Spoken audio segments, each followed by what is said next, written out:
Compass ধারাবাহিকের আজকের পর্বে দেখা যায় মেঘমালার সাথে সমস্ত প্ল্যান সেট করে ফেলে কম্পাস।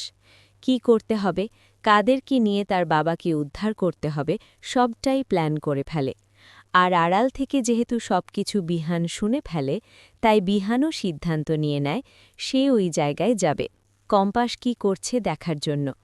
কারা কম্পাসের বাবাকে কিডন্যাপ করে রেখেছে এতদিন, আর কোন ফর্মুলা, কি ফর্মুলার কথা বলছে কম্পাস, সবটা জানার জন্য কারা কারা রয়েছে সবকিছুর পেছনে তাকে জানতেই হবে।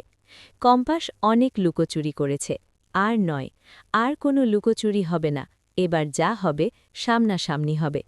পরদিন সকাল হয়ে যায়, কম্পাস ঋতুজার আশীর্বাদ নিয়ে বেরিয়ে পড়ে। মেঘমালাও যায় কম্পাসের সাথে, তবে কম্পাস কলেজে যাওয়ার নাম করে বেরিয়ে পড়ে। অন্যদিকে অখিলেশ, অভিজ্ঞান দুজনেই কম্পাসকে ফোন করে।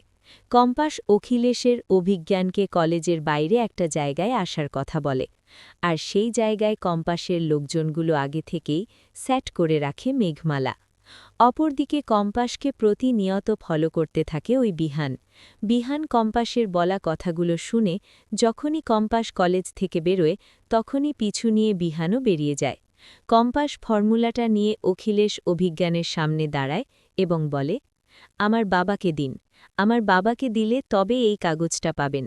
অন্যদিকে অখিলেশ অভিজ্ঞান কম্পাসকে বলে, আগে কাগজটা আমাদেরকে দাও, তারপর তোমার বাবাকে দেখাবো, তোমার বাবাকে নিয়ে তুমি চলে যাবে, নয়তো না।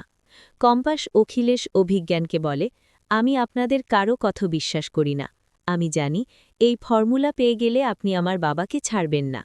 অখিলেশ আর অভিজ্ঞান মুচকি হাসি দিয়ে বলে, তাহলে তুমি ঠিকই জানো, ফর্মুলাটা তো তুমি দেবেই, তবে তোমার বাবাকেও পাবে না, আর তুমিও আমাদের হাতে বন্দী হয়ে যাবে, কারণ তোমাকে যদি আমরা ছেড়ে দিই তাহলে তুমি বাইরে গিয়ে সবার কাছে বলবে এই ফর্মুলা তুমি আমাদের কাছে দিয়েছ, আর তাছাড়া তুমি যথেষ্ট চালাক, ফর্মুলার কপি তো তোমার কাছে রাখতেই পারো, তাই এই ফর্মুলাটাও তুমি আমাদেরকে দেবে, আর সাথে তুমিও আমাদের কাছে তোমার বাবার মতো করে বছরের পর বছর ধরে জিম্মি হয়ে থাকবে, আর নয়তো মরবে। বেশ ভয় পেয়ে যায় কম্পাস অখিলেশ আর অভিজ্ঞানকে বলে, আমাকে ভয় দেখানোর চেষ্টা করে লাভ নেই, কারণ আমার বাবা আমার কারো ক্ষতি আপনারা করতে পারবেন না। অখিলেশ আর অভিজ্ঞান কম্পাসকে বলে, তাই বুঝি, তাহলে চারদিকে তাকিয়ে দেখো, আমাদের সেট করা লোক তোমাদেরকে ঘিরে রেখেছে, আমরা খুব ভালো করেই জানি তুমি মেঘমালাকে নিয়ে এসেছো, আর সাথে করে কয়েকজন গুন্ডা ছেলেও নিয়ে এসেছো যাতে আমাদেরকে বোকা বানাতে পারো। তুমি কি মনে করেছো তোমার চালাকি আমরা বুঝতে পারবো না? তুমি চলো ডালে ডালে, আমরা চলি পাতায় পাতায়। কম্পাস, তোমার খেলা শেষ। কম্পাস চারদিকে তাকিয়ে দেখে, হ্যাঁ, অনেকগুলো গুন্ডা ছেলে তাকে ঘিরে রেখেছে। কম্পাস বুঝতে পারে এত সহজে সে তার বাবাকে বাঁচাতে পারবে না, চালাকি তাকে করতেই হবে। কম্পাস নিজের ব্যাগ থেকে ওই স্প্রে বোতলটা নিয়ে